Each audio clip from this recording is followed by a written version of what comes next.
স্মৃতিময় হিসাবে যে জমি মালিক তিনি কিন্তু রেখে দিয়েছে এই সাত মাথা খেজুর গাছ নামে পরিচিত সেই গাছটি।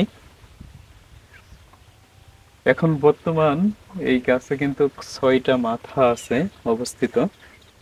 এই দৃশ্যটা দেখে খুবই ভালো লাগলে এবং অনেকদিন পরেও এই দৃশ্যটা দেখে অনেকটা মন ভরে গেল। এখানের যে জমিদাতা তিনার নাম হলো মঙ্গল বিশ্বাস এবং তিনার ছেলেদের নাম হলো জাকির বিশ্বাস। তারপরে যাই হোক, আমি অত নাম জানি নে।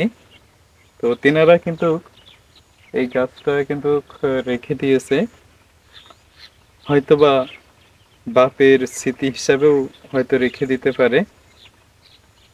আবার গাছের এই সৌন্দর্য দেখেও কিন্তু গাছটি রেখে দিতে পারে, কারণ একসময় এই গাছটা ছিল সাত মাথা গাছ। কিছু সমস্যার কারণে হয়তোবা কিছু ঝড় বাতাসে কিংবা কোনো কারণে হয়তোবা এক মাথা ভেঙে পড়ে যায়। এখন বর্তমান কিন্তু ৬টা মাথা আছে। তো এই দৃশ্যগুলো দেখতে খুবই ভালো লাগে, যেহেতু আমার নিজের এলাকার এই দৃশ্য, এজন্য দেখলাম যে আমি নিজেও একটু উপভোগ করি এবং আপনাদেরও একটু দেখার সুযোগ করে দিই। এই দৃশ্যটা বেশি দূরে নয়, আমাদের কালুহুদা গ্রামে। এবং জানেনই তো যে আমার বাসা কিন্তু মহেশপুর থানা, ঝিনাইদহ জেলা।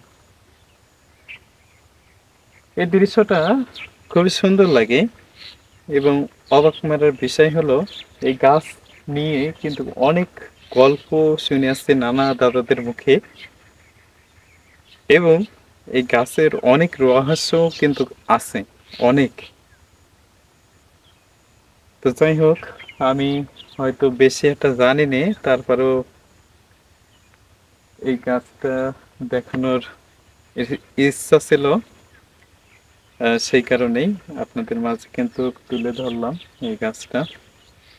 তো যারা এই ভিডিওটা দেখছেন অবশ্যই একটু শেয়ার করে দেবেন।